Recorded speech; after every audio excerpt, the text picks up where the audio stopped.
Seigneur, déjà nous voulons être reconnaissants pour ce temps que tu nous donnes de vivre.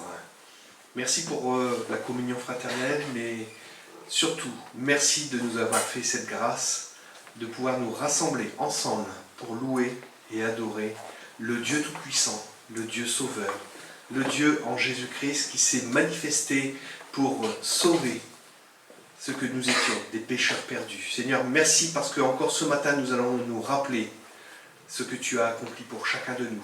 Seigneur, à toi la louange, l'honneur, la puissance et la gloire, Père. Au nom de Jésus. Amen. Alors on va commencer par quelques chants, comme on le fait habituellement. C'est une bonne habitude de pouvoir chanter. Et ce premier chœur nous dit « Digne, ô digne es-tu, Seigneur. Digne d'être remercié, loué et adoré. » Est-ce que vous êtes d'accord de louer et adorer le Seigneur ce matin? Pardon? Oui. Ah, j'ai eu peur. Alors, on va le faire tous ensemble et que cela soit une expression vraie de votre cœur pour tout ce qu'il a pu vous permettre de vivre cette semaine, mais aussi pour tout ce qu'il est, surtout pour vous, votre Dieu et notre Dieu. Ô digne es-tu, Seigneur.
Voilà, on a remonté le ressort et on donne allez, un tempo à 80, ça te va?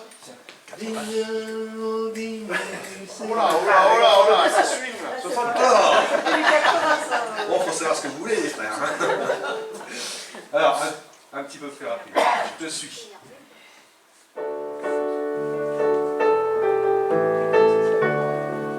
Tous ensemble.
Alors, on va chanter sur à peu près le même rythme, mais c'est un autre chant, Éternel notre Seigneur.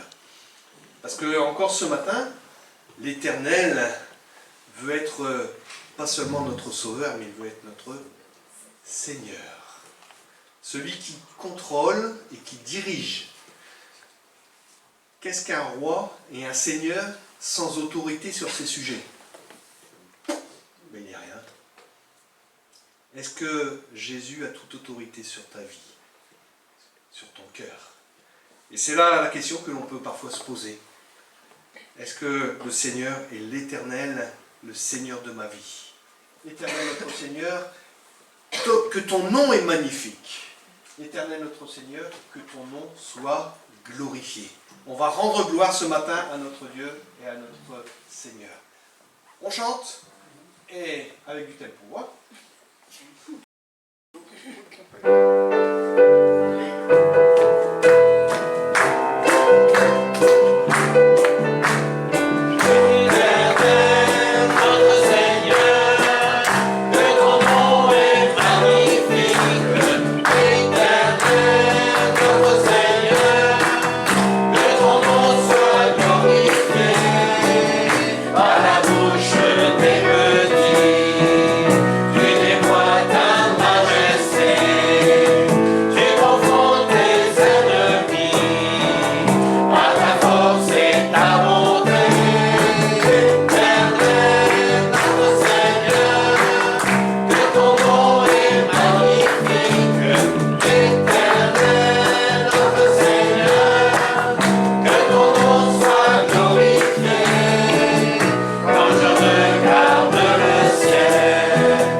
Soit glorifié. C'est ce que nous venons de faire. Déjà, tout simplement en chantant sa gloire, en manifestant cette joie, eh bien nous glorifions ce que Jésus a fait dans nos vies. Au psaume numéro 8, je vais lire pour chacun d'entre nous. Au chef de chœur, un psaume de David, pour la plupart, mais pas que, à chanter avec un instrument comme la harpe de Gath. Alors, je ne connais pas cet instrument, j'en joue pas, mais il nous est dit « Éternel notre Seigneur, que ta gloire est admirable sur toute la terre entière. Au-dessus du ciel, on célèbre ta splendeur. De la bouche des enfants et des cris des nouveaux-nés, moi j'ai pas copié sur le chant, hein, je vous promets. Mais allez-y, entrez. Tu fais jaillir la louange qui confond tes adversaires, pour imposer le silence à ceux qui, chargés de haine, se rebellent contre toi. Quand je contemple le ciel que tes doigts ont façonné, les étoiles et la lune, que tes mains ont disposé, je me dis, mais qu'est-ce que l'homme pour que tu en prennes soin? Et qu'est-ce qu'un être humain pour qu'à lui tu t'intéresses? Pourtant, tu l'as fait de peu inférieur à Dieu. Quand on réalise cette parole, Dieu nous a fait inférieur à lui de peu. Et pourtant, avec ce peu, eh bien, l'homme a chuté. Il s'est éloigné de lui. Mais ce n'est pas là mon propos, mais il faut se rappeler que Dieu nous a fait de peu inférieurs à lui. Et tu l'as couronné d'honneur et de gloire. Tu lui donnes de régner sur les œuvres de tes mains. Tu as tout mis sous ses pieds, tout bétail, gros ou petit, et les animaux sauvages, tous les oiseaux dans les airs et les poissons de la mer, tous les êtres qui parcourent les sentiers des océans. Éternel notre Seigneur, que ta gloire est admirable sur la terre tout entière. Alors quand on lit un psaume comme celui-ci, on peut soit dire, bon c'est pas grave, je passe au suivant, j'ai rien compris, ou alors se dire, mais Seigneur, là il y a un message pour nous, il y a quelque chose de profond. Même si je suis imparfait, cette imperfection, eh bien, en Christ, eh bien, s'évacue tout simplement parce que Christ a payé le prix. Il a accepté de prendre nos iniquités, nos péchés, pour rétablir, c'est comme un cordon qui a été coupé et qui est remis, entre guillemets, ensemble avec Christ au milieu. Nous avons cette relation avec Dieu au travers de Jésus-Christ. Et cette gloire, eh bien, quelque part, nous commençons à la vivre, mais un coin de voile simplement se lève parce que qui peut voir toute la puissance, toute la magnificence de l'Éternel, notre Dieu, en une seule fois? Non, c'est impossible. Humainement, tant qu'on sera dans cette chair, on ne peut pas réaliser pleinement qui est notre Dieu. Mais nous pouvons voir sa gloire au travers de ce qu'il fait, au travers même de ce qu'il fait dans les autres, de par la surface de la terre, mais aussi dans nos vies. Quand on chante des chants comme on vient de le faire, eh bien là, c'est une œuvre. Ce n'est pas une œuvre de la chair, mais c'est bien l'Esprit de Dieu qui nous pousse à le louer et à l'adorer. Alors, il y a un petit partage que Paul va... Enfin, un partage, pas vraiment, puisque c'est plutôt... il va nous présenter le groupe Ministère Louange. Et cette louange, eh bien, elle est pour notre Dieu. Alors Paul, toi qui vas nous conduire dans quelques bonnes notes, eh bien, que le Seigneur te bénisse et nous conduise tous ensemble.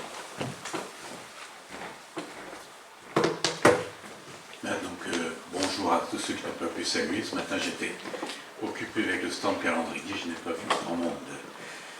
Mais voilà, donc le groupe Louange que j'ai la lourde charge de présenter ici ce matin, de représenter, eh bien, c'est nous tous d'abord, comme vient de le dire Denis, et c'est parfaitement juste. Alors, le groupe Louange, avec la crise du Covid, il s'est quelque peu étiolé. Pour rappel, avant ces événements qui ont bousculé nos habitudes très fortement, du jour au lendemain, il a fallu, comme certains s'en rappellent, dans un premier temps renoncer à se rencontrer physiquement, ce qui a duré quelques mois, et nous avons mis alors en place des rencontres internet, d'abord en enregistrant quelques messages vidéo préparés par quelques volontaires pendant la semaine, chants, messages, notifications, etc.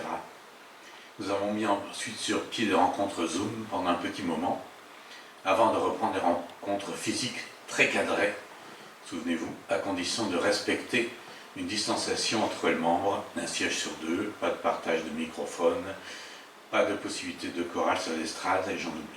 Alors avant ces événements, nous avions une chorale qui accompagnait les chants, ce qui ne s'est pour l'instant pas reconduit. D'autre part, nous avions l'habitude d'organiser à intervalles réguliers des rencontres de la chorale.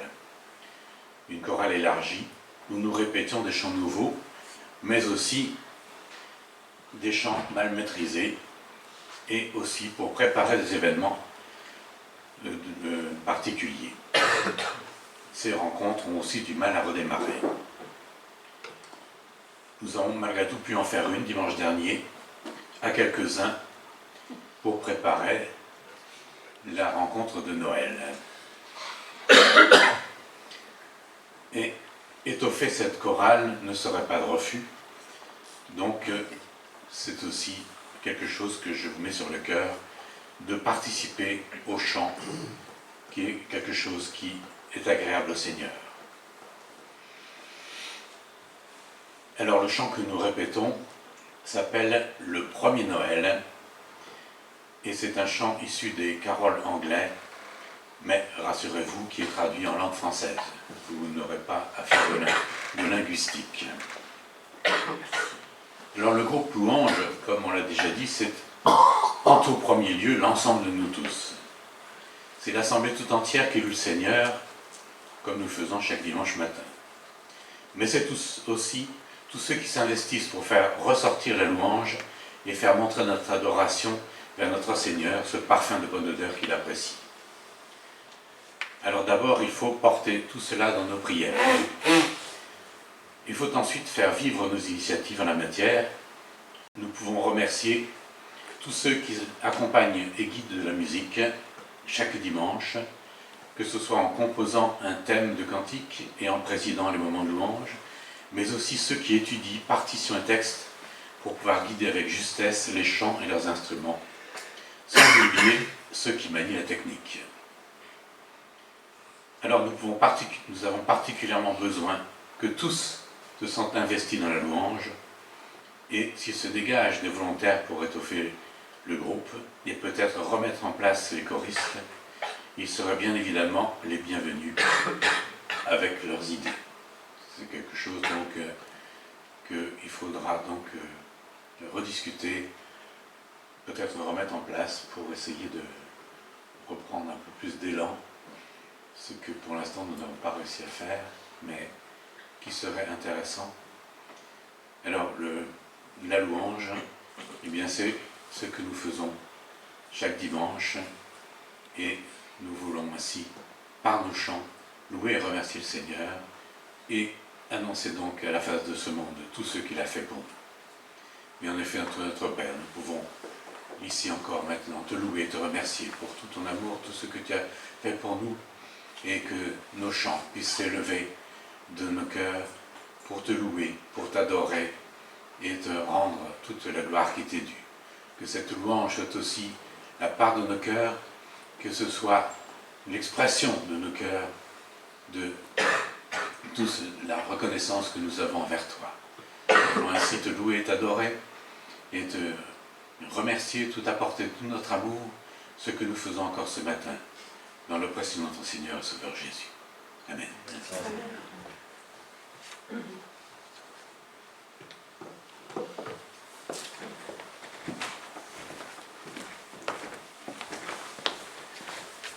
Merci Paul pour ce rappel. Alors je ne sais pas si tu es comme moi, mais quand on lit dans la parole de Dieu qu'un jour on chantera un cantique nouveau, le cantique de l'agneau, là aussi on est impatient. Mais qu'est-ce que ça va être ce cantique? Je suppose que ça sera sûrement le plus beau des cantiques que nous allons chanter, le cantique de l'agneau.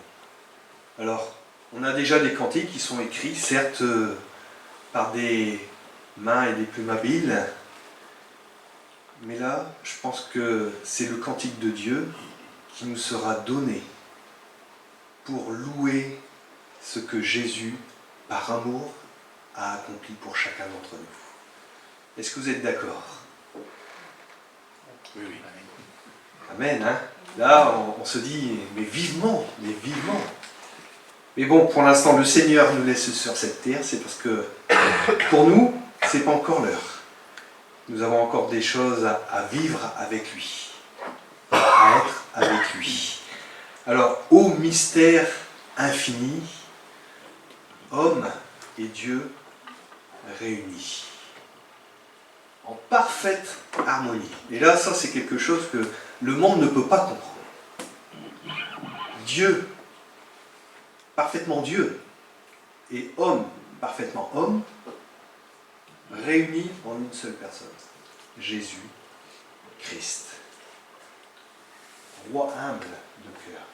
Il le dit lui-même, je suis doux et humble de cœur. Alors quand on nous présente un Dieu père fouettard, qui est prêt à taper sur tout ce qui bouge, là on fait fausse route. Et pourtant, il est quand même justice, mais ça sera pour la fin. Pour l'instant, il fait grâce. Il offre sa grâce en Jésus-Christ pour, justement, que cette relation soit faite en lui et par lui. Notre humanité, suprême humilité, s'abaisse et lave nos pieds. On chante ce chant.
Là aussi, il est ton Dieu. Avant de laisser la place pour ce temps où nous allons nous rappeler ce que Christ a accompli, il y a ce chant que j'ai choisi, Devant le trône du Très-Haut. Mon défenseur saura plaider. Peut-être tu te poses la question ce matin, mais plaider quoi? Bien, tout simplement, va plaider ta cause. Qui ce matin peut lever la main et dire je suis parfait? Non, personne. Et pourtant, il connaît nos faiblesses, comme nous venons de le chanter, il connaît nos défaillances, et c'est tout cela qu'il va plaider. Certes, nous ne voulons pas rester dans nos faiblesses, certes, nous ne voulons pas rester dans nos défaillances, mais nous voulons grandir en lui. comme la parole de Dieu nous le dit, pour nous amener à la stature parfaite de Christ. Est-ce que tu veux grandir dans ta vie spirituelle? C'est peut-être une question qu'on peut se poser et à laquelle eh bien, chacun doit répondre pour lui personnellement. Et grandir, parfois ça nous appelle à des sacrifices, à des coupes franches. Vous savez, le vigneron qui vient couper certaines choses dans nos vies pour justement que l'on porte plus de fruits, eh bien le Seigneur a parfois besoin de faire des coupes franches dans nos vies pour dire, ben voilà, tu vois ça, laisse tomber. Ça, je vais te l'enlever parce que ça te prend trop de temps. Ça t'empêche d'avoir une relation encore plus forte et plus intense avec moi. Et bien devant le trône, eh bien, le Seigneur plaide pour tout cela. Et cet avocat, eh bien, s'appelle Jésus, mais c'est l'amour de Jésus qui le pousse à plaider pour chacun de nous. Il intercède pour toi, il intercède pour moi. On va chanter ce cœur.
Résumé parce que voilà, notre vie est cachée en Christ. Amen. La personne qui doit gérer, c'est Franck. Alors, maintenant Franck, je te laisse toute la place pour ce temps de scène.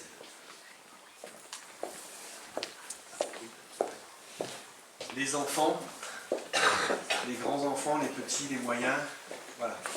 Je vous laisse partir. On va peut-être prier pour eux, Franck.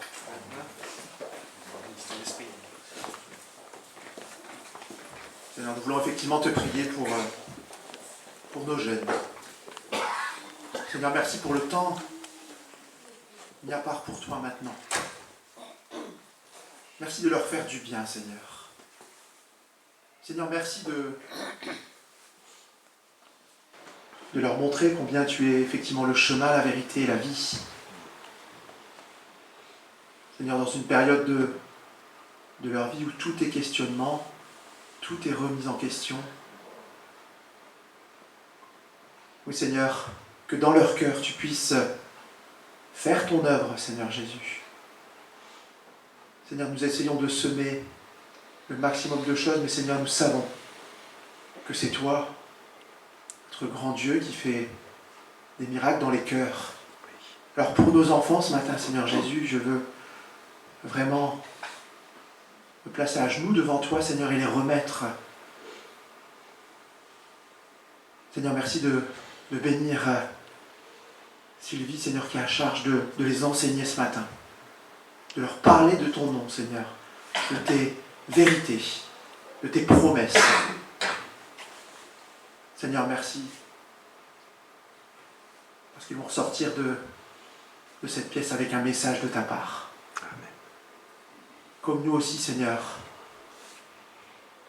tu nous as préparé un message ce matin et que nous soyons attentifs à ce que tu veux encore nous dire ce matin, nous apprendre, parce que tu veux nous faire grandir dans la foi, Seigneur. Béni sois-tu, Seigneur Jésus. Amen. Amen.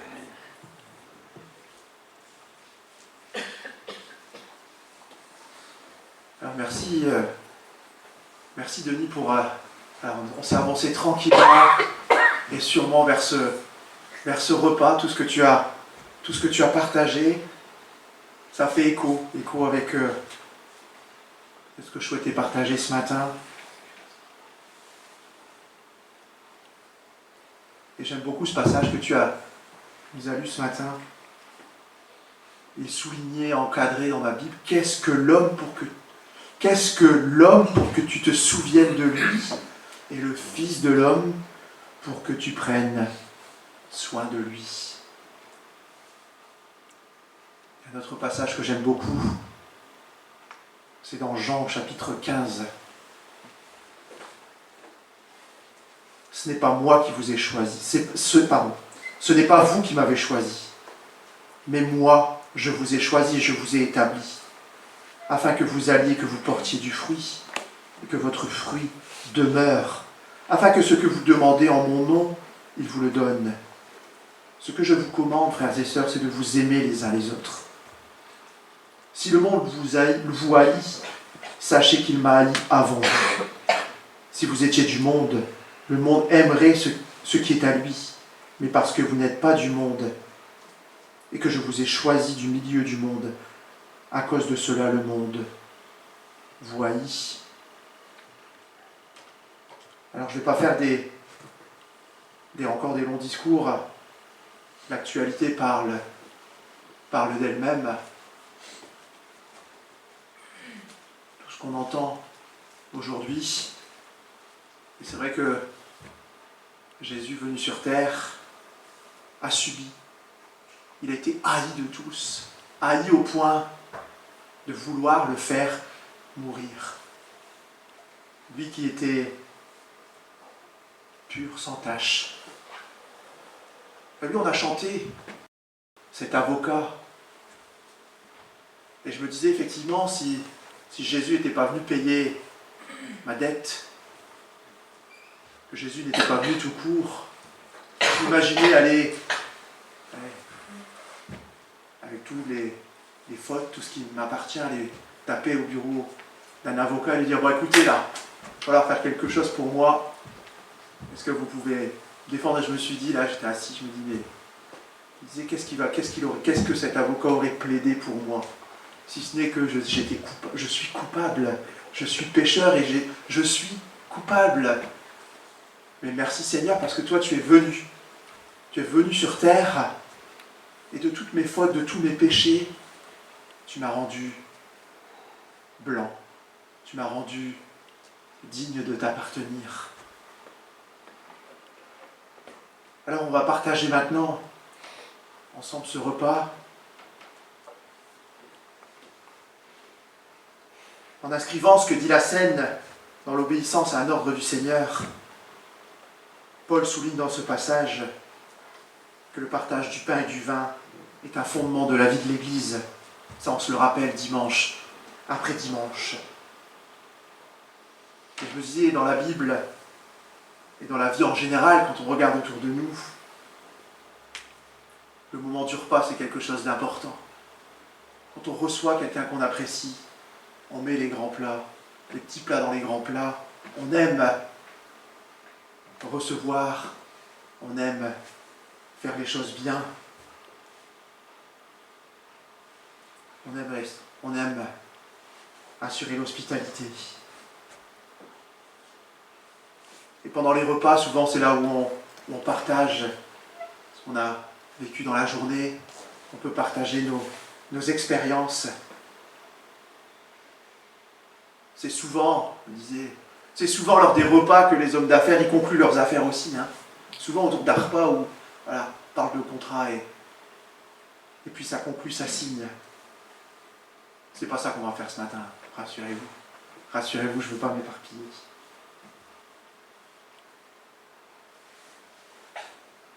Jésus a pris des repas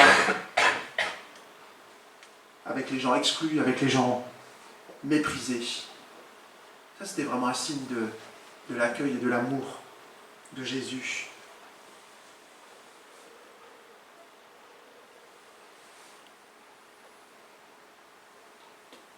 Désolé, j'ai problème de vue et j'ai pas réussi à imprimer ce que j'avais préparé. Alors sur le téléphone, c'est pas pratique à lire, mais je vais y arriver.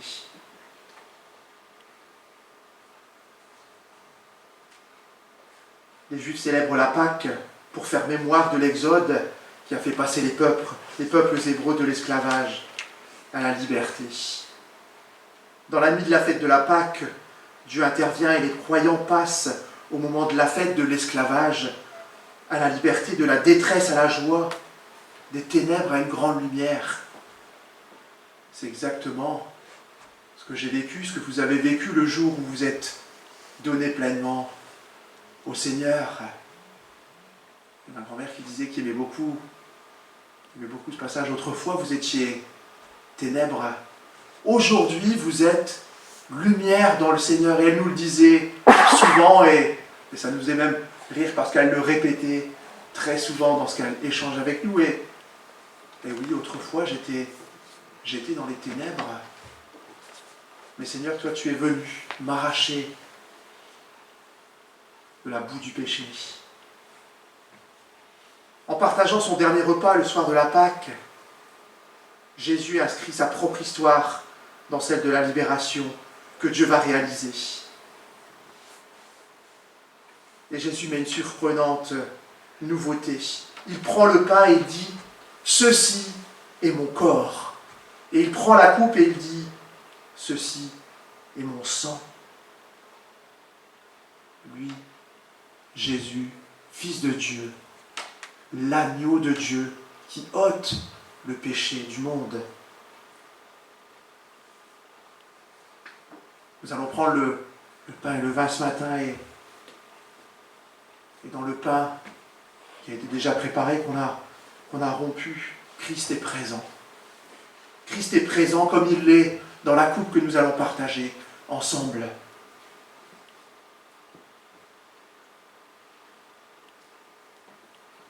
C'est pas de moi, Luther disait, que le Christ est dans le pain et le vin, comme le feu est dans la braise. En s'offrant à nous dans le pain et le vin, Jésus-Christ nous donne la vie éternelle, nous donne cette espérance.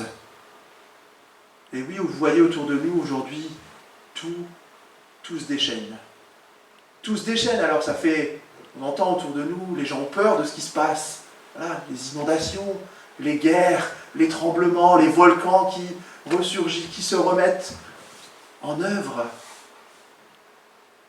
La Bible nous dit, Seigneur Jésus viendra comme un voleur en pleine nuit. Nous ne savons ni le jour, ni l'heure, j'en suis sûr. Voilà, c'est écrit dans la parole de Dieu. Frères et sœurs, est-ce qu'on a hâte ce matin que le Seigneur revienne? Est-ce qu'on est prêt à ce que le Seigneur Jésus revienne? Est-ce qu'on fera partie des élus?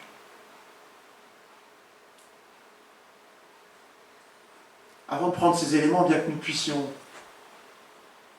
prendre ce temps et pas de se dire « Ah, je suis bon, j'ai été bon cette semaine, je suis bon Seigneur, j'ai fait ce que tu voulais » ou au contraire, ou l'inverse, se flageller en disant « Mais t'es un bon à rien, t'as pas assuré, tu t'es planté, t'as encore péché cette semaine. » Qu'on puisse se placer chacun et chacune devant le Seigneur simplement Et des fois, je me place devant le Seigneur et je me dis, mais tais-toi 2 minutes, Franck. Arrête. Écoute. Écoute, parce qu'on débite. Voilà, on a plein de choses et on veut. Et moi, ça m'arrive, voilà, je veux justifier, Seigneur. Voilà, je n'ai pas été bon, mais j'essaie de donner. Je me fais mon propre avocat devant mon Seigneur. Et, tu vois, je n'ai pas été bon, mais les circonstances faisaient que. Et à un moment donné, bah ouais, Franck, tais-toi. Tais-toi. Le Seigneur connaît toutes choses. Écoute-le. Écoute-le. Arrête de t'écouter. Écoute ce que le Seigneur veut mettre sur ton cœur. Le Seigneur t'aime, le Seigneur vous aime. Il faut qu'on puisse lui faire confiance. Et souvent on en échange, comment le Seigneur peut nous parler? Eh ouais, comment le Seigneur peut nous parler si je suis tout le temps moi occupé? Ouais, c'est ça, à quel moment j'ai le temps, je prends le temps d'écouter le Seigneur.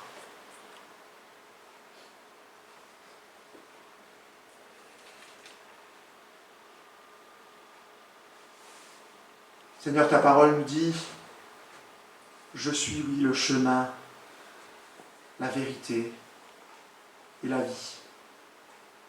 Seigneur, je veux te remercier. Parce que oui, dans nos vies, Seigneur, tu as fait, tu fais, tu feras des miracles.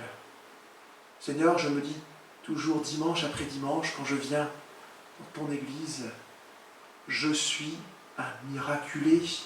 Parce que Seigneur, je te fuyais, je t'ai fui pendant des années et toi, tu m'as gentiment attendu au tournant, à l'instant que tu avais prévu de venir me chercher, de nous chercher, chacun et chacune. Seigneur Jésus, on l'a encore entendu ce matin, tu nous as fait de peu semblable à toi. Et notre frère nous l'a dit, ce peu, quand on regarde le cœur humain, c'est pas un fossé, c'est pas un gouffre. Seigneur, pourtant, ta parole nous dit, je vous ai fait de peu semblable à moi, de peu semblable aux anges. Seigneur, que ce matin, en prenant ce pain et ce vin, Seigneur, nous savons que c'est parce que nous allons avaler ce pain et ce vin qui va faire de nous des gens meilleurs, et c'est sûr, c'est absolument pas l'objet de la scène. C'est de nous rappeler que oui, nous avons une nouvelle tenue, nous avons une nouvelle identité, nous avons une nouvelle famille, nous avons un Père aimant, pas un Père fouettard, un Père aimant, qui oui a besoin de nous rappeler le cadre, de nous rappeler ce qu'il a fait pour nous. Et comme on oublie, Seigneur, eh bien oui, ce matin encore, nous voulons ensemble nous rappeler ta mort sur la croix et ton sacrifice à la croix. Et quand je préparais ce temps, je pensais à ce film, à la Passion du Christ. On l'a passé une fois la vidéo, et je me suis dit, c'est violent, hein? Très violent. C'est violent. Mais pourtant, c'est ce que le Seigneur a vécu sur la croix. Alors oui, c'est violent. Et on se l'est pris, je me souviens, ce jour-là, pourtant l'avoir déjà vu. Voilà ce que le Seigneur a subi pour nous. C'était pas de la rigolade, c'était pas du spectacle, c'était pas du cinéma. Il l'a vécu en vrai. Pourquoi? Parce qu'il nous aimait, parce qu'il t'aimait tel que tu es, tel que je suis. Rien à rajouter. Rien à rajouter. Seigneur, je veux te prier maintenant pour ce pain et pour ce vin que nous allons prendre ensemble. Seigneur, oui, nous remémorer ton corps à la croix, nous remémorer ces clous. Pas des clous de 110, Seigneur, des clous qui ont transpercé tes mains, qui ont transpercé tes pieds.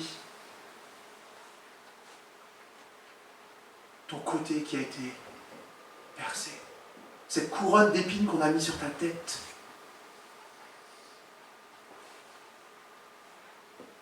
Seigneur, jusqu'au bout, je dis, Père, si tu dois éloigner cette coupe de moi, fais-le. Pour autant, le plan de Dieu était de donner la vie de son Fils Jésus, pour qu'aujourd'hui nous puissions nous retrouver ensemble, le louer, l'adorer, retrouver cette communion avec notre Père, avec notre Dieu.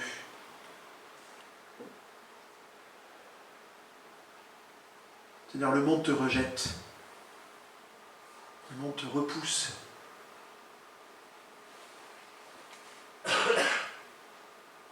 Seigneur, que tu puisses nous utiliser, Seigneur, pour être des témoins autour de nous.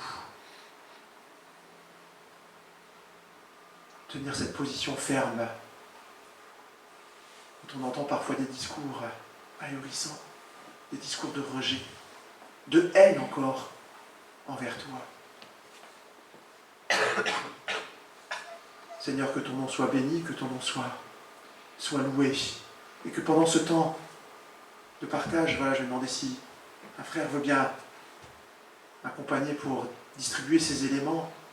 Eh bien, sentez-vous libre de prier, de lire un passage, de chanter, de demander un cantique que vous avez à cœur, là maintenant, de chanter pour la gloire de Dieu, ou simplement de faire silence, si c'est ce silence dont vous avez besoin maintenant.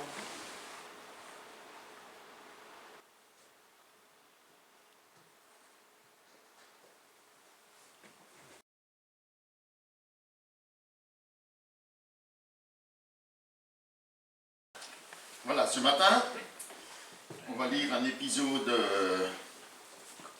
de la vie de David dans le livre de 2 Samuel au chapitre 24.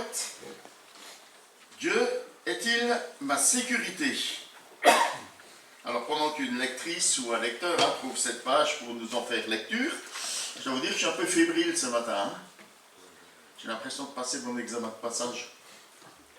Ouais, je vais vous dire, hier on était réunis entre responsables, et puis la discussion a roulé, puis on est arrivé sur ce texte, et je me suis rendu compte qu'il y a des frères qui en savent beaucoup plus que moi sur ce passage.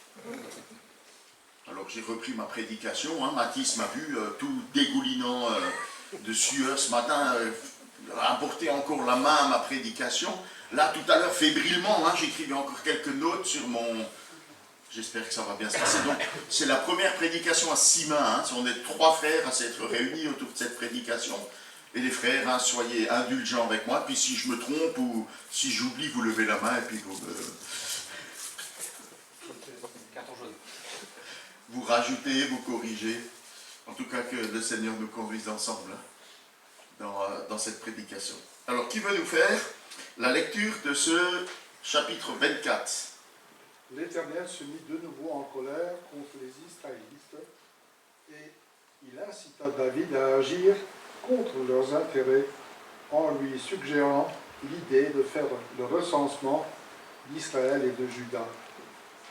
Alors le roi ordonna à Joab, chef de son armée, qui se trouvait près de lui, « Parcours, je te prie, toutes les tribus d'Israël, depuis Dan jusqu'à Beersheba, que l'on recense le peuple pour que je sache quel en est le nombre. » Joab dit au roi, « Que l'Éternel, ton Dieu, rende le peuple 100 fois plus nombreux et que mon Seigneur, le roi, puisse encore le voir de ses yeux. » Mais pourquoi mon Seigneur, le roi, désire-t-il faire pareille chose? Mais le roi maintint l'ordre donné à Joab et au chef de l'armée. Ils se mirent donc en route pour faire le recensement d'Israël. Ils franchirent d'abord le Jourdain et s'arrêtèrent près de Aroer, au sud de la ville qui se trouve au fond de la vallée de Gad, près de Yaézer. De là, ils passèrent dans le territoire de Galaad, dans la région de Tatim-Otchi. Ils continuèrent jusqu'à Dan-Yan et aux environs, vers Sidon, et arrivèrent à la forteresse de Tyr. Puis ils allèrent dans toutes les villes des Éviens et des Cananéens. Ils parvinrent enfin au Negev de Juda, à Beersheba. Ils parcoururent ainsi tout le pays, et au bout de 9 mois et 20 jours, ils regagnèrent Jérusalem. Joab communiqua au roi le résultat du recensement du peuple. Israël comptait 800 000 hommes aptes à porter les armes, et Juda 500 000. Soudain, David sentit son cœur battre parce qu'il avait ainsi recensé le peuple. Et il dit à l'Éternel, « J'ai commis une grave faute en faisant cela. Maintenant, Éternel, daigne pardonner la faute de ton serviteur, car je reconnais que j'ai agi tout à fait comme un insensé. » Quand David se leva le lendemain matin, l'Éternel s'adressa au prophète Gad, attaché à la cour de David, en ces termes. Va dire à David, voici ce que déclare l'Éternel. Je t'impose l'un des 3 châtiments suivants. Choisis l'un d'eux et je te l'infligerai. Gad se rendit donc chez David et lui communiqua le message. Il lui dit, que veux-tu que je fasse venir contre toi cette année de famine dans ton pays, 3 mois de déroute devant tes ennemis qui s'acharneront contre toi, ou 3 jours de peste dans ton pays? Réfléchis donc et décide. Puis, dis-moi ce que je dois répondre à celui qui m'envoie. David répondit à Gad, je suis dans un grand désarroi. Ah, tombons plutôt entre les mains de l'Éternel, car ses compassions sont grandes. Mais que je ne tombe pas entre les mains des hommes. L'Éternel fit donc sévir une épidémie de peste en Israël, depuis ce matin-là jusqu'au terme fixé. Il sévit de Dan à Beersheba et fit périr 70 000 personnes. L'ange allait étendre sa main sur Jérusalem pour la dévaster, mais l'Éternel ne voulut pas ce malheur, et il ordonna à l'ange qui était en train de décimer le peuple, « Cela suffit maintenant, retire ta main. » L'ange de l'Éternel se tenait alors près de l'aire d'Orna, le Yébousien, entre ciel et terre, son épée dégainée à la main. En voyant l'ange qui frappait le peuple, David pria en disant, « Voici, c'est moi seul qui ai péché, c'est moi, le berger, qui ai commis une faute. Mais ce pauvre troupeau, qu'a-t-il fait de mal? Frappe-moi plutôt, ainsi que ma famille. » Ce même jour, Gad se rendit auprès de David et lui ordonna, « Monte à l'aire d'Orna, le Yébousien, et dresse-y un autel à l'Éternel. » David s'y rendit comme l'Éternel le lui avait ordonné par l'intermédiaire de Gad. Orna, qui était en train de battre du blé, regarda d'en haut et vit le roi et ses ministres venir vers lui, revêtus de vêtements d'étoffe d'osière. Il sortit, se prosterna devant le roi, le visage contre terre, et il demanda, « Pourquoi mon Seigneur le roi vient-il vers son serviteur? » David lui dit, « Je viens t'acheter cette terre pour y bâtir un autel à l'Éternel, afin que cesse ce fléau qui sévit contre le peuple. » Orna répondit à David, « Que mon Seigneur le roi prenne l'air et qu'il offre ce qu'il jugera bon. Regarde, voici les bœufs pour l'Holocauste, les herses et l'attelage des bœufs fourniront le bois. Ô roi, je te donne tout cela. » Puis il ajouta, « Que l'Éternel ton Dieu accepte favorablement ton offrande. » Mais le roi lui déclara, « Non, je veux te laisser je veux te l'acheter à son prix. Je n'offrirai pas à l'Éternel mon Dieu des holocaustes qui ne me coûteraient rien. Et David acheta l'herbe et les bœufs pour 50 pièces d'argent. Il bâtit là un autel à l'Éternel et y offrit des holocaustes et des sacrifices de communion. Ainsi, l'Éternel se laissa fléchir en faveur du pays, et la paix fut détournée d'Israël. Merci. L'Éternel se mit de nouveau en colère contre les Israélites et il incita David à agir contre leurs intérêts en lui suggérant l'idée de faire le recensement d'Israël et de Juda. À nouveau, c'est pas la première fois que l'Éternel se met en colère contre Israël. Il se met une nouvelle fois en colère contre Israël. C'est sans doute, l'auteur fait référence à ce qu'il a apporté dans son récit au chapitre 21, 1 Samuel 21, où l'Éternel envoie une longue famine sur le pays parce que Saül a méprisé les droits des Gabaonites et qu'il a violé le serment qui a été fait par Josué, qui liait le peuple aux Gabaonites. Et Saül va chercher à les exterminer. Mais l'Éternel ne l'entend pas de cette oreille et David sera amené à offrir réparation aux Gabaonites. Et ce récit, alors c'est 2 Samuel, c'est pas 1 Samuel, c'est 2 Samuel 21. Et le texte conclut aussi à ce moment-là. Après cela, Dieu fut apaisé envers le pays. Mais ici, dans ce récit qui nous est apporté, l'auteur n'indique aucune origine à la colère de Dieu. On ne sait pas pourquoi Dieu se met à nouveau en colère contre son peuple. Les hypothèses, alors certains avancent des hypothèses qui sont plus ou moins convaincantes, comme par exemple le fait que le peuple ait participé de manière massive à la rébellion d'Absalom. Alors pourquoi choisir David pour... voilà, c'est compliqué. Ce mystère s'épaissit encore. Si on prend la peine de lire le passage parallèle dans le livre des Chroniques, 1 Chronique, chapitre 21, nous rapporte le même épisode. Et il l'introduit de la manière suivante. Un jour, Satan décide de nuire à Israël en poussant David à dénombrer les Israélites. Comment ça? D'un côté, c'est Dieu, et d'un côté, c'est le diable ou Satan. Alors, on peut se réfugier derrière le choix rédactionnel en disant, ben voilà, l'auteur a voulu présenter les choses d'une certaine manière, soit en mettant la cause sur le peuple, ou en montrant la faiblesse de David, mais de toute évidence, Jacques nous dit que Dieu ne tente personne. Et celui qui est présenté comme le tentateur dans l'Écriture, c'est le diable, n'est-ce pas? Néanmoins, aucun de ces événements n'échappe à la souveraineté de Dieu. Le diable peut tenter David, mais seulement avec l'autorisation de l'Éternel. Et donc David se lance dans un projet insensé. Il ordonne donc ce recensement, qui est un recensement militaire, et il charge son chef de l'armée, Joab, de l'exécuter. Joab est décrit dans le récit biblique comme un homme qui n'a pas vraiment beaucoup de scrupules.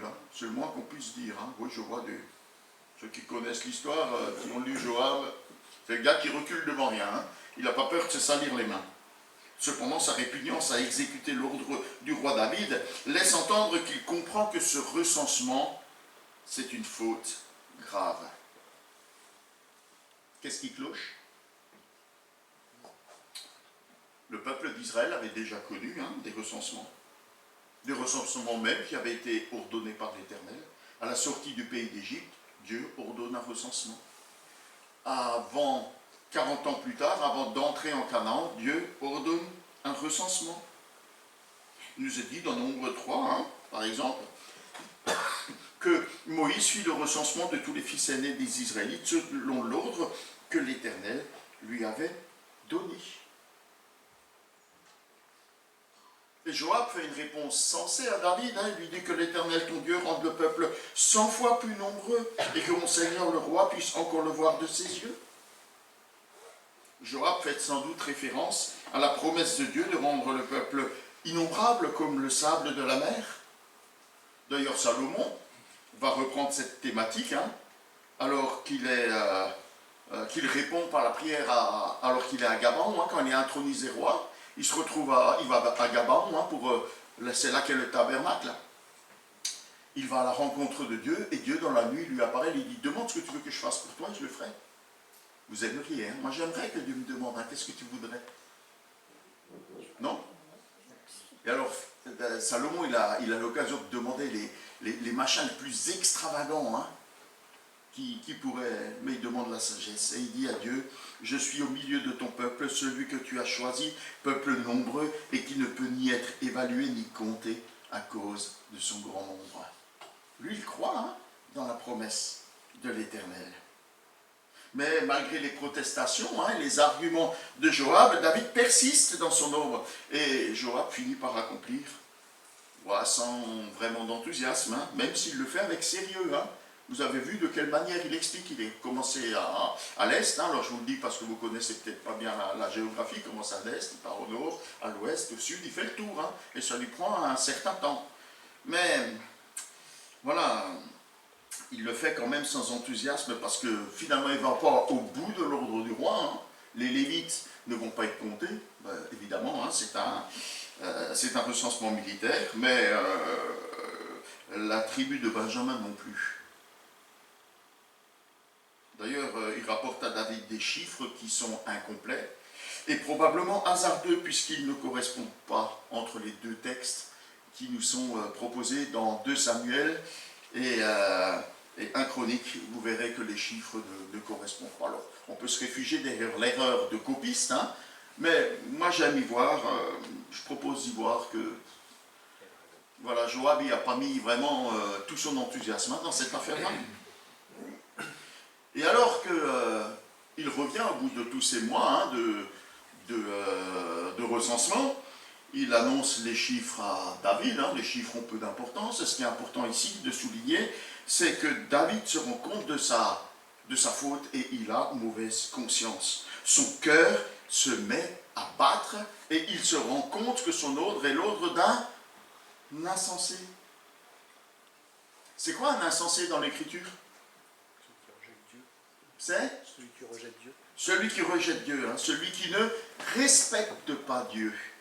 Et en quoi David n'a-t-il pas respecté Dieu en ordonnant ce recensement? Le texte non plus ne nous le dit pas. Alors on peut chercher des exemples. Certains pensent que la faute principale de David a été de ne pas prélever la taxe prévue lors des recensements. Lors des recensements ordonnés au moment où Dieu ordonne à Moïse de recenser, il dit, lorsque tu recenseras les Israélites, chacun d'eux donnera à l'Éternel une rançon pour sa vie au moment où il sera recensé. Ainsi, ce dénombrement ne leur attirera aucun malheur.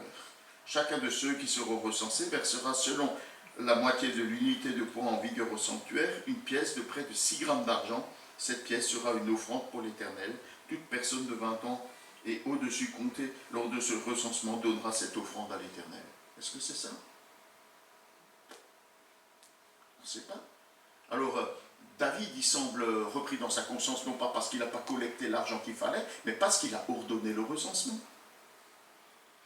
Probablement la raison de la colère de Dieu est ailleurs. On peut proposer d'autres hypothèses.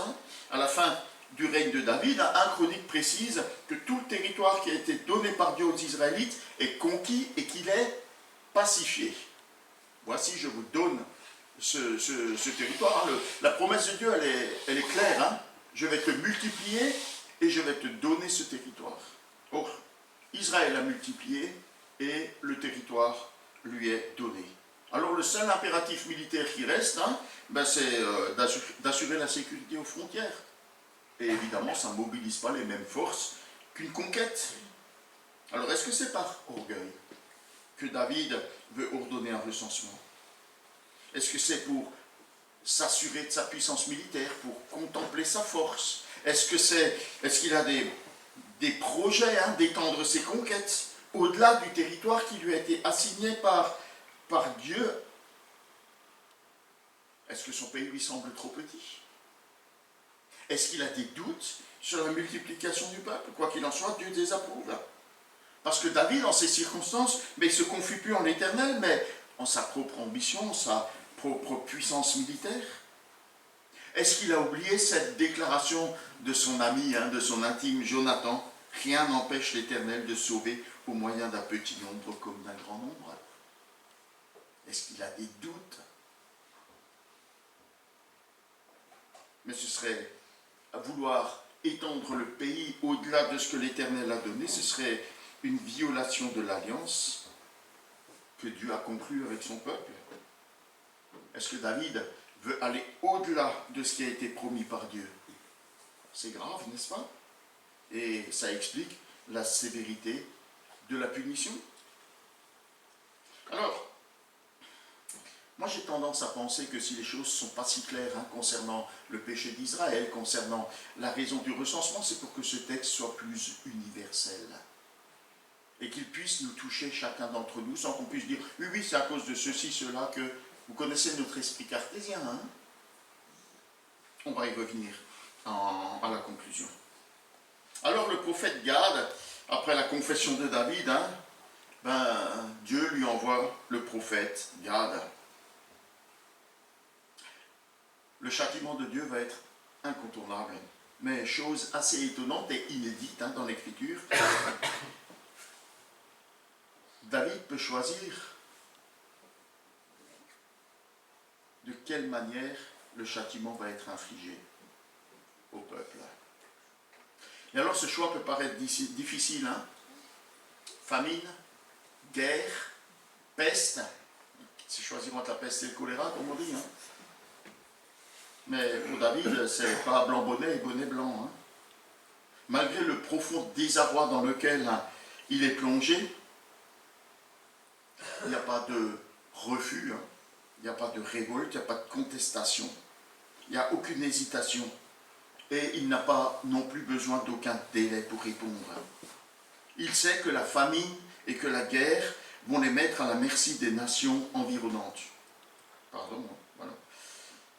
Et on sait que les nations qui entourent Israël sont peu enclines à la bienveillance envers le peuple de Dieu. Et vous remarquez que c'est toujours le cas, n'est-ce pas?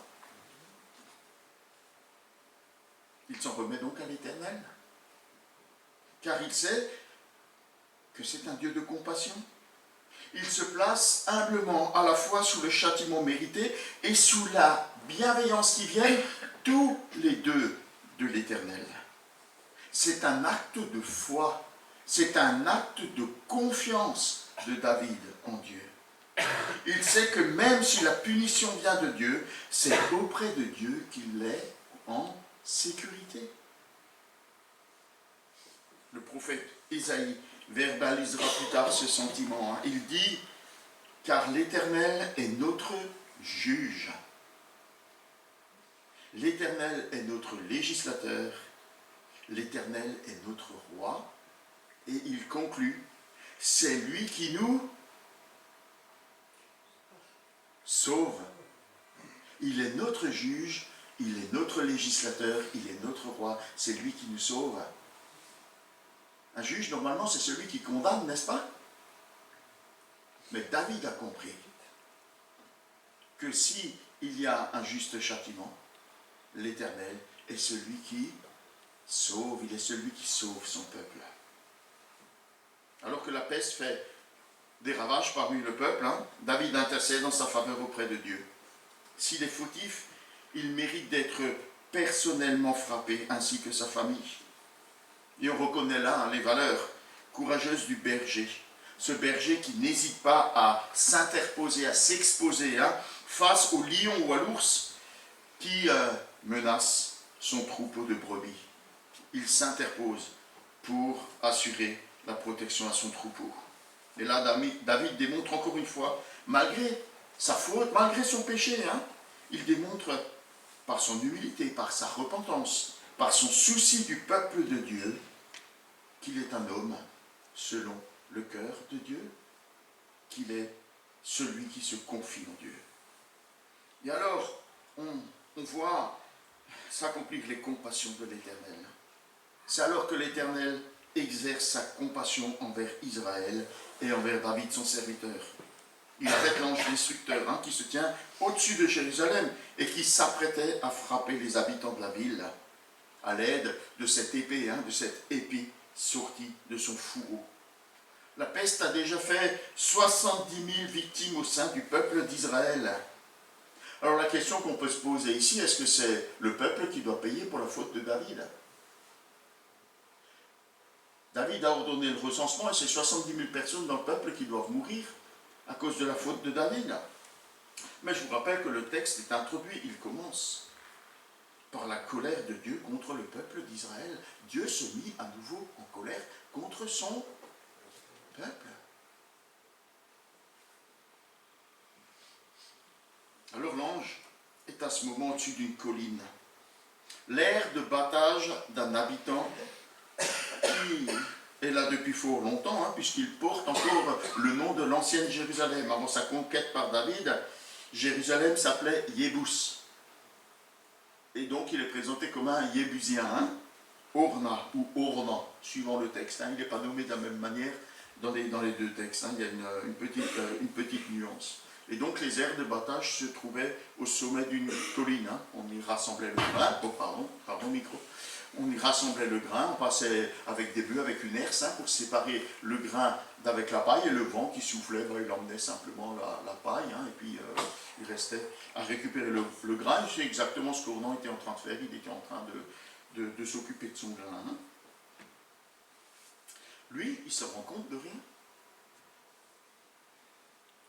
Il est surpris d'un seul coup de voir arriver le roi et ses ministres venir à lui en vêtements de deuil, ce fameux sac dans les anciennes versions, ou vêtements faits de toile grossière, comme c'est dans les versions modernes, ce vêtement porté en signe de deuil ou d'humiliation.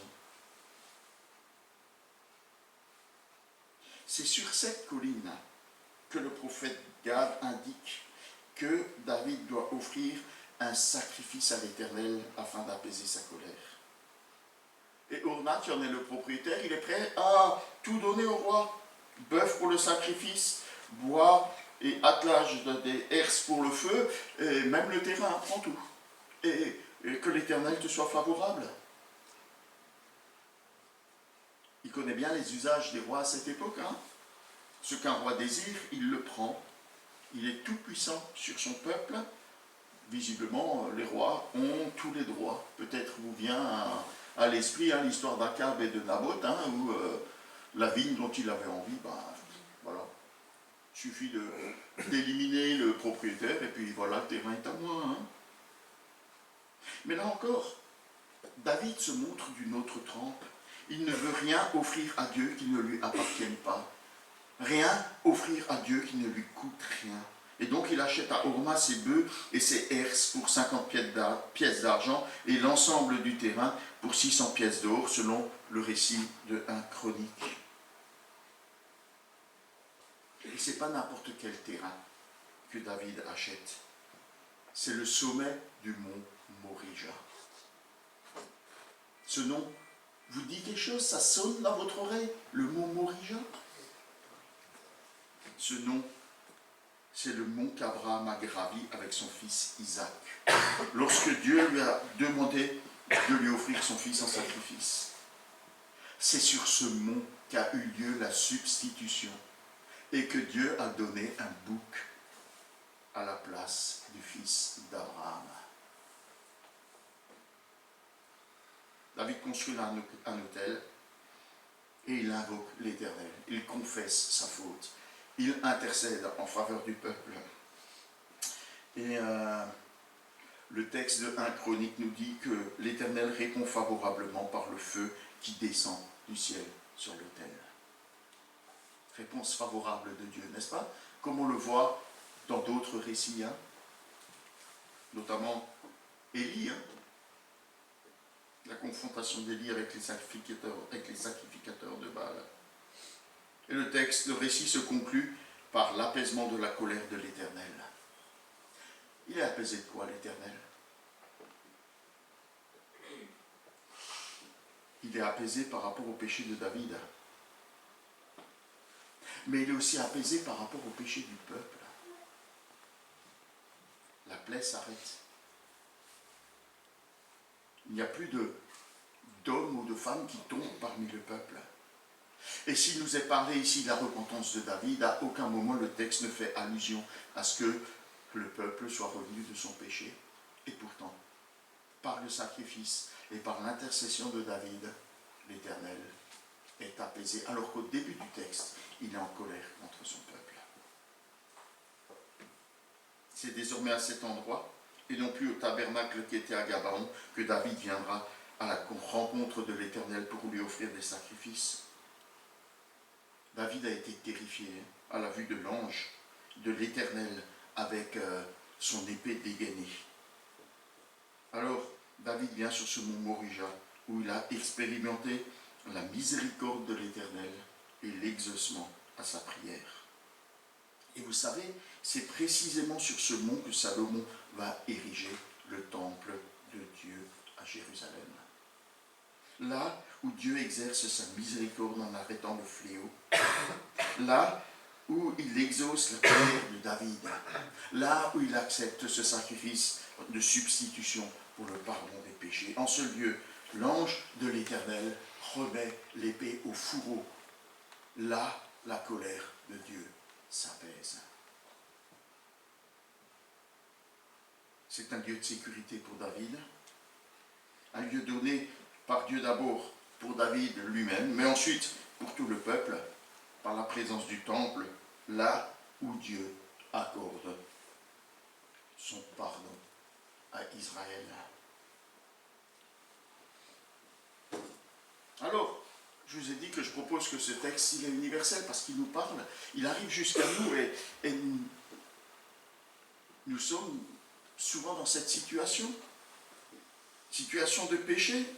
Est-ce que le péché, il t'arrive que le péché fasse battre ton cœur?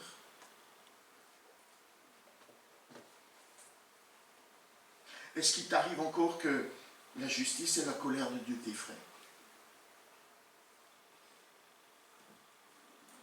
Tu sais, Dieu a donné une autre hauteur aux abords de Jérusalem, où un substitut a été donné pour le pardon des péchés. À Golgotha, sur cette colline en forme de crâne, Jésus, le Fils de Dieu, a donné sa vie pour le pardon de tes péchés.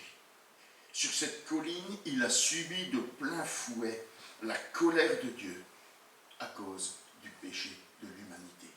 Il est le substitut qui a subi la colère que nous méritions. Désormais, si tu places ta confiance en Jésus, Dieu n'est plus jamais en colère contre toi. Sa colère est passée, l'épée de sa colère est retournée à son fourreau. Est-ce que tu es conscient de ça? Mais néanmoins, parce que tu es maintenant un enfant de Dieu, il peut arriver que Dieu te corrige pour un péché que tu as toléré trop longtemps dans ta vie, ou pour un péché que tu ignores. Le texte ne rapporte pas quel péché. Et pourtant, il y a quelque chose parmi le peuple qui irrite Dieu. Ce péché que tu ignores, mais Dieu veut te le révéler et il veut te délivrer. Et s'il te corrige, ce n'est pas pour te punir, c'est pour te purifier et te délivrer. Alors cette correction, elle peut parfois être douloureuse, mais tu ne souffres pas pour être sauvé, tu souffres pour être purifié, tu souffres pour être délivré. Alors si ça t'arrive, ne te décourage pas. Hébreu nous rappelle que Dieu châtie celui qu'il aime, comme un père corrige son fils. Et si ça t'arrive, tu es sûr que ce n'est pas la manifestation de la colère de Dieu contre toi. C'est la manifestation de son amour pour toi. C'est une grande différence, n'est-ce pas? David est un exemple. Il traverse cette épreuve douloureuse, pas de reproche ni de colère contre Dieu, mais de l'humilité, de la repentance et de la confiance, vêtu d'un vêtement de deuil, il prie, il intercède, il confesse, il ne revendique pas, il ne demande pas d'explication à Dieu. David connaît son propre cœur et il sait qu'il a un cœur pécheur. Et en réponse à cette attitude, il obtient le pardon de Dieu pour lui et pour le peuple. Si David reçoit le pardon de Dieu gracieusement, gratuitement, il comprend que son engagement envers Dieu, sa confiance, elle est coûteuse. Parce que notre salut a coûté à Dieu un prix tellement élevé que jamais, jamais nous n'aurions pu le payer. Mais Dieu l'a payé. Psaume 49 nous dit que le prix de notre salut est tellement élevé que jamais nous ne pourrons le payer. Alors puisque Dieu a donné son Fils pour nous, et que Jésus, le Fils de Dieu, a donné sa vie pour nous, alors comme David, n'offrons rien à l'Éternel qui ne nous coûte rien. Comprenez bien que ce n'est pas une question de paiement ou de sacrifice. On pense qu'il faut souffrir pour rendre à l'Éternel, pour être digne de je ne sais pas quoi. Mais voilà, c'est Jésus qui nous a rendus dignes, il n'y a plus rien à accomplir. Alors pourquoi c'est nécessaire cette notion de coût?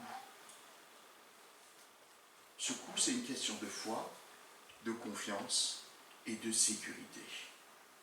Par exemple, si je désire de participer à l'offrande, malgré un budget familial serré, mes fins de mois sont difficiles, mais quand même, comme la pauvre veuve qui a donné ses petites piécettes, elle n'a pas grand-chose et pourtant elle décide de donner quand même.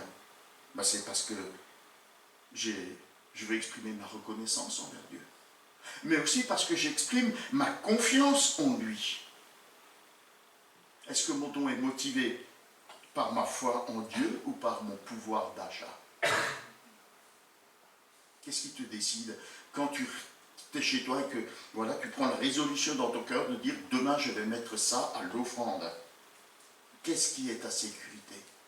Le Seigneur ou ton pouvoir d'achat? Tu comprends la différence? Et l'argent n'est pas le seul domaine de ma vie où ce principe s'applique. C'est vrai également. Par exemple, le dimanche matin, lorsque je décide de venir au culte, plutôt que d'aller vers une autre activité, ça me coûte. Le matin, lorsque je me lève plus tôt, afin de pouvoir démarrer la journée dans un moment de communion avec Dieu, ça me coûte. La chaleur des draps et la somnolence du matin, c'est tellement agréable. Il paraît que c'est bon pour la santé. Bon. Mais la communion avec Dieu, c'est encore meilleur. C'est vrai dans mes relations, lorsque je décide de mettre un terme à celles qui m'éloignent de Dieu, ça me coûte. Dans mon activité professionnelle, lorsque mon obéissance à Dieu est plus importante que les ordres de mon chef, et que ça freine ou que ça empêche une promotion, ça me coûte. Dans mes loisirs ou mes passions que j'abandonne parce qu'elles m'inclinent, elles m'incitent au péché, ça me coûte. Mais ça me coûte aussi quand je m'engage dans le service pour Dieu. Paul nous l'a redit ce matin, quand Nolwenn elle vient jouer du piano, c'est qu'elle a dû s'exercer. Pareil pour Baptiste, Bastien, pardon. Je te mets un like. Et ainsi de suite. Celui qui a la technique, il doit maîtriser le truc. Il y a de la préparation, il y a toutes sortes de choses qui se font. Il y a des préparations, des répétitions, des investissements, en tout genre. Celui qui apporte la parole, combien de temps passe-t-il à préparer la prédication? Et ceux qui ont préparé la prédication savent qu'ils sont passés parfois par la prière, par les cris et parfois même par les pleurs pour pouvoir apporter le dimanche matin ce que le Seigneur leur met à cœur.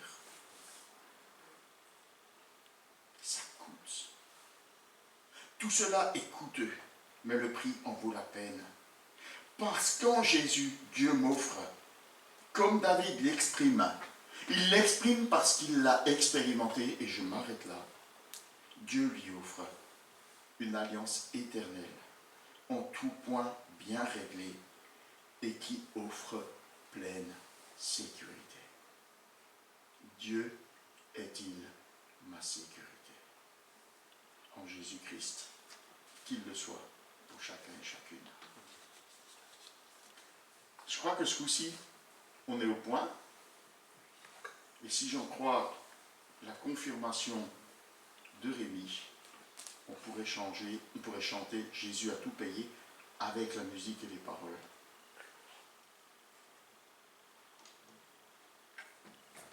Vous pouvez chanter avec, hein, si vous voulez.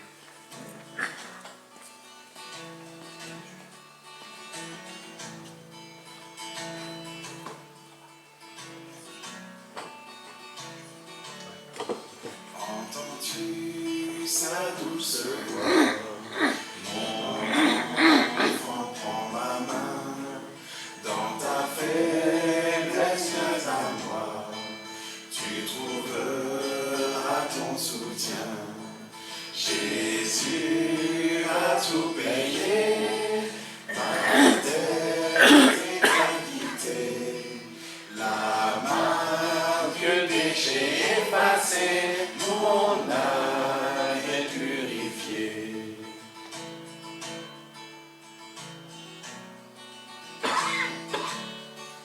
Dénué de tout mérite, mais de grâce comblée, par le sang de Christ j'hérite d'un habit de sainteté.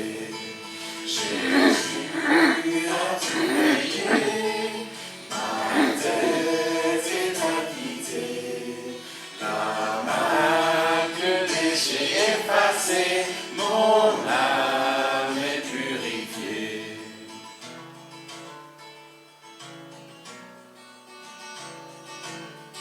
Seigneur, seule ta grandeur soutient les miséreux, peut briser les cœurs de pierre et purifier le lépreux. Jésus a tout payé, ma dette est acquittée. La marque du péché effacée, mon âme est purifiée.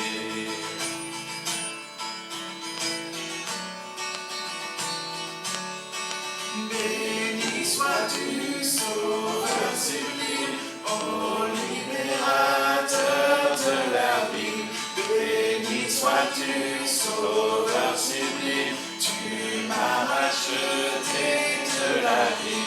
Béni sois-tu, Sauveur sublime, ô libérateur de la vie. Béni sois-tu, Sauveur sublime, tu m'as racheté de la vie. Au grand jour devant le trône, en lui glorifié, Jésus mourut pour mon âme, à jamais je le louerai. Jésus a tout payé, ma dette est acquittée. La marque du péché effacée, mon âme est purifiée.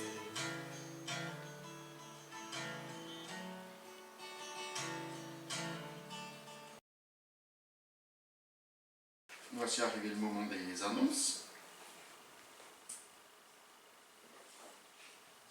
Alors en attendant que ça arrive, hein, oui, ça préchauffe, c'est un machin, on n'aurait pas dû acheter un ordinateur diesel. Hein, à vapeur. Ah, c'est encore un modèle à vapeur. Voilà, donc voilà, il fait un peu frais le matin quand on arrive, ça devrait être réglé cette semaine, puisque le chauffagiste va venir faire la révision de la chaudière et régler cette question de programmation qui, voilà. Donc il devrait faire meilleur le dimanche matin. Ben là, ça va mieux, vous êtes réchauffé là. Maintenant qu'il faut partir, on se sent bien. Et voilà.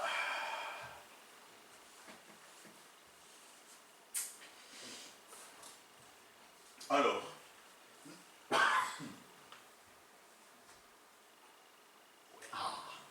j'allais démarrer sans là, pourquoi? Super. Donc, ça démarre mercredi, hein, je ne savais pas si lundi il y avait quelque chose, mais mercredi, donc on a notre étude biblique, hein, ici en présentiel ou à distance. N'hésitez pas à nous rejoindre hein, pour réfléchir, comprendre ce que le Seigneur a voulu nous dire au travers de l'épître de Jacques, épître très pratique, hein, là ça ne vole pas dans les hautes sphères théologiques, ça va. Jacques il y va direct, hein, c'est comme le livre des Proverbes, ça va droit au but. Jeudi, alors à 14h30, hein, si le temps le permet et si vous le souhaitez, petite promenade à Bergue, hein, marche douce, invitez vos amis. 14h30, au niveau de la vache, ça va, hein, c'est là, il y a des parkings, c'est facile à trouver. Place du marché aux bestiaux. Enfin, si vous vous engagez plus en avant, vous allez tomber sur les travaux. Hein. Bergue est en chantier. On va faire une visite de chantier à Bergue. Allez, la suite. Il n'y a pas qu'à Bergue. Hein. Voilà, donc samedi, on va faire distribution des offres de calendrier. On l'a mis à 16h parce qu'on s'est dit que les jeunes seraient peut-être contents de venir faire un tour en ville avec nous. On va faire autour, là, le quartier autour. Hein. Et voilà les jeunes, hein. Merci. Voilà, on vous prend un petit peu... bon, ce serait sympa. Donc à 16h, on va... les grands aussi, hein. Voilà, ceux qui veulent se joindre, c'est pas difficile. Hein. On se répartit les rues et puis on met dans les boîtes aux lettres. Ça ne demande pas d'efforts particuliers. Hein. Voilà. Et les jeunes, donc, à 18h à l'église, un peu avant. Si vous voulez, on peut vous faire un chocolat chaud. Hein, pour les jeunes, il faut quand même les soutenir. Ah, je vois un pouce qui se lève. Donc, j'ai déjà un inscrit. Dimanche, le culte à 10h. Voilà, et donc on va dévoiler un petit peu ce qui va se passer. Donc, vous avez encore aujourd'hui le stand calendrier, profitez-en, hein. Paul vous a dit qu'il vous attendait. Voilà, il souhaite pas rester tout seul là-bas, hein, s'ennuyer d'ailleurs son stand, donc allez le voir pour le saluer, hein, et aussi pour vous fournir en calendrier ce dont vous en avez besoin. Dimanche le 10 décembre, c'est officiel, on aura notre stand de Noël. Là aussi, hein, si vous avez besoin ou envie de livres, ben, adressez-vous soit à Paul que vous voyez derrière le stand ou à toute autre personne hein, dans l'église qui est bénévole à Onésime. Le 17 décembre, on aura notre fête de Noël et on espère que ce sera une journée particulièrement festive, joyeuse et on aura de la joie à proclamer qu'en Jésus, Dieu nous a donné un sauveur. Donc on aura notre culte comme d'habitude à 10h et à partir de midi, hein, quand le culte sera fini, on va démarrer un apéritif et un repas. Une personne, une sœur kabyle, va venir nous faire un... Purée, vous êtes... Voilà. D'une pertinence, purée, ça me... Une perspicacité, pardon. Hein. Waouh, c'est... Waouh. Comment vous avez fait? Bon, bref, en tout cas, ouais, elle va nous faire un bon couscous. Ensuite, on aura vers 15h la fête de Noël, et puis on finira avec le dessert goûter, hein, parce qu'après le couscous, je ne voudrais pas que tout le monde s'endort hein, pendant la fête de Noël. Voilà. Donc, si vous voulez participer à la fête de Noël, c'est encore possible, il faut vous adresser à Alex, qui est absent ce matin, hein, mais adressez-vous à lui, et puis voilà, toutes les initiatives et les désirs de participation sont les bienvenus. N'oubliez pas d'inviter vos amis et vos familles. La fête de Noël, on peut faire la fête hein, autour de ce que le Seigneur a fait pour nous, mais on veut profiter de cette saison, de cette opportunité pour parler à celles et ceux qui ne connaissent pas le Seigneur, qui vivent sans Dieu et sans espérance dans le monde. C'est à cela que cette fête de Noël est destinée. À faire savoir à ceux qui ne savent pas, celles qui ne savent pas, que Dieu nous aime et il nous donne en Jésus un sauveur. Alors, invitez, s'il vous plaît. On va essayer de faire une petite invitation, on ne va pas faire un truc, voilà, mais une petite invitation que vous pourrez donner à votre contact qui dira juste, voilà, ce qui se passe, à quelle heure, à quel lieu. Invitez pour le repas. Invitez pour le culte, hein, s'ils veulent. Mais invitez pour le repas, viens manger avec nous et puis on aura une petite fête de Noël après. Alors, ils peuvent venir pour le culte, ils peuvent venir pour le repas, l'apéro, ils peuvent venir pour la fête, ou s'ils veulent, peuvent venir que pour le goûter. Ils sont les bienvenus, hein, on saura leur parler. Mais n'hésitez pas à inviter, ne manquez pas cette occasion. Ne manquez pas l'occasion de faire connaître la bonne nouvelle du salut en Jésus-Christ. Mathilde. Je cherche. La fille Annie. La fille d'Annie, la nuit. Mathilde. Bon, bah, elle est pas. Mais voilà, c'est une petite occasion de faire un texto à Annie. Bon anniversaire à Mathilde. Est-ce qu'il y a des nouvelles à partager? On peut penser à Merzouk, c'est cette semaine, hein, c'est bien vendredi, à 14h quelque chose, 14h30, donc 13h30, pardon. Voilà, il y a l'initiative de prier chaque soir 20h en faveur de Merzouk et de sa famille. Vous pouvez prier à toute heure, hein. Mais en tout cas, prions pour le frère et la sœur, que le Seigneur incline le cœur des autorités. C'est le dernier recours, Bernard? Oui. C'est le premier recours, il y en aura d'autres après si... Oh là, bon, alors, voilà. Mais prions quand même, hein. Une fois que c'est fait, hein. Une fois qu'il est reçu, il est reçu, hein. Voilà, c'est pas la peine de repasser le bac 15 fois, hein, pour l'avoir. La première fois, c'est bon. Alors, prions que ce recours soit le bon et que le cœur de nos frères et sœurs soit apaisé. D'autres nouvelles? Oui? Jean-François? Ouais. Ouais, tu peux venir. Ensuite, à quelque chose. Alors, si c'est pour des nouvelles ou une annonce, hein? Non, ça, c'est vraiment un petit truc. Vas-y, vas-y. Je me lève. Comme tu veux. Tu te lèves sur place et tu nous le dis, tu viens ici. Ici, c'est liberté, hein? Ah, ok. La chaleur monte, il fait plus chaud. C'est pour ça que je suis là. Ben, franchement, c'est un tout petit truc, mais comme on est entre frères et sœurs, je voulais vraiment le partager. Je vais sur un petit truc. Voilà, on a passé vraiment des moments vraiment compliqués avec Lilia. Il s'est passé vraiment pas mal de choses au niveau du foot, en tout cas. Et voilà, je le prends vraiment comme un signe du Seigneur. Elle est partie faire le cross, elle est censée être en CM2, mais voilà, elle est en 6e, donc elle a passé le cross avec les 6e et elle est arrivée première. Donc voilà, c'est, comme je dis, pour vous ça a l'air d'être un petit truc, mais voilà, après des longs moments difficiles pour ma fille, voilà, je voulais vous dire merci au Seigneur et voilà. Écoute, on se réjouit avec vous, on se réjouit avec elle. Hein. Le Seigneur est bon. Le Seigneur est bon. Merci pour ce témoignage. Denis?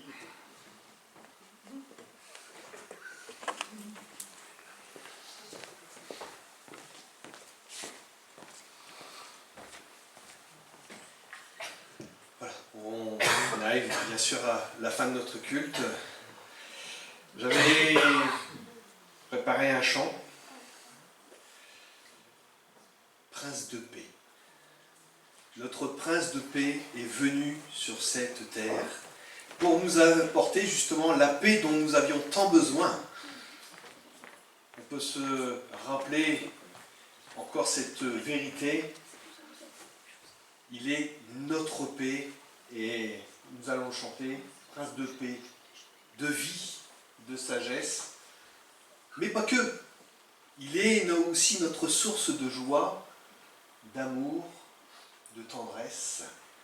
Et la seule personne qui puisse vraiment remplir nos cœurs à vide, eh bien c'est lui. Les hommes dans ce monde essayent de remplir leur cœur de tellement de choses, mais ils n'en ont jamais assez. Tout simplement parce qu'ils ne connaissent pas l'amour de Christ. Et c'est celui-là qu'on va chanter, ce prince de paix. Je vous invite à vous.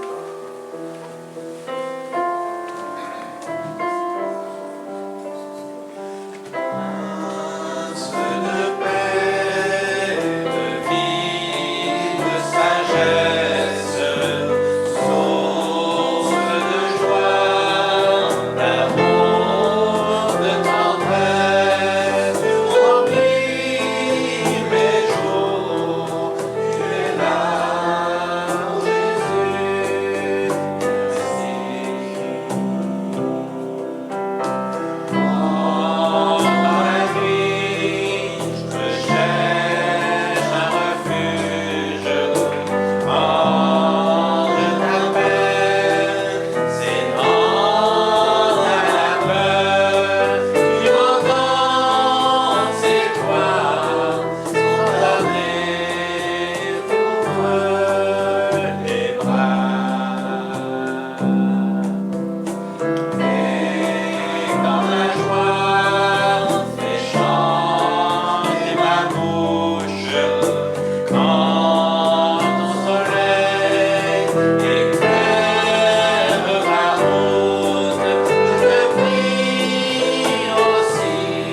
Seigneur, ce que l'on vient de chanter, bien que ça soit une réalité pour chacun de nous cette semaine.